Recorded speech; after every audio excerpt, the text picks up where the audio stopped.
Last section of chapter 10, guys, and it's like the easiest section of them all, so there you go. All right, so we are doing 10.9, circumference and arc length. And arc length. All right. So circumference, probably from, I don't know, 4th grade maybe. The circumference equals pi times the diameter. And diameter is equal to 2 times the radius.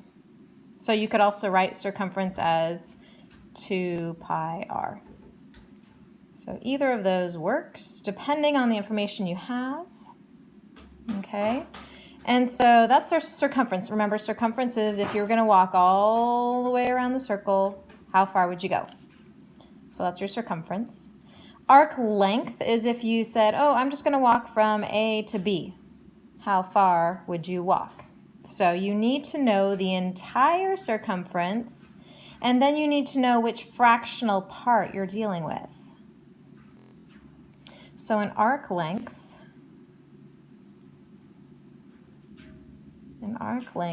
it's a linear measurement, meaning you can walk it.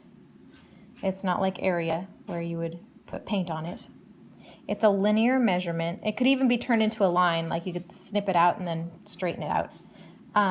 So you would need to know the circumference, and you'd need to know the fractional part of the circle you're working on. So your arc length is the fractional part of the circle, fractional part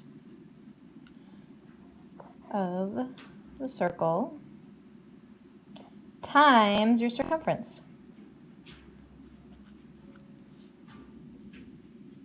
Alrighty, so let's say that we want to find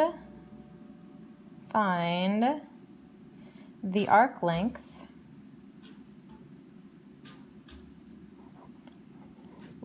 th, there we go, of a circle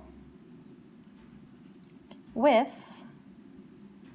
radius 12 centimeters and an arc measuring 30 degrees. Okay, so let's say we're looking at the circle for just a moment.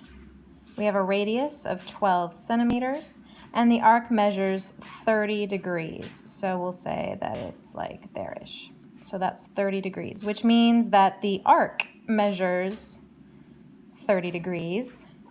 So remember, we have a total of 360 degrees in a circle, and we are just concerned with the 30-degree part. So that's the fractional part times the circumference. We have the radius, so let's do 2 times pi times 12.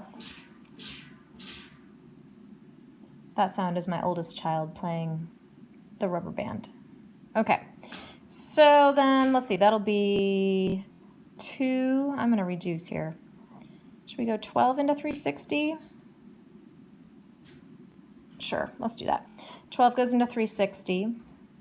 How many times? 30 times, I do believe. So then 30, oh, look at the 30s divide out. I don't even have to pick up my calculator for this. So this is equal to 2 pi.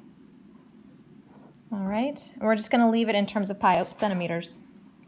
We're going to leave it in terms of pi so that we're not dealing with irrational things. Okay. All right, so that is the last section. I know, it was really intimidating, wasn't it? All right, I will see you in Zoom.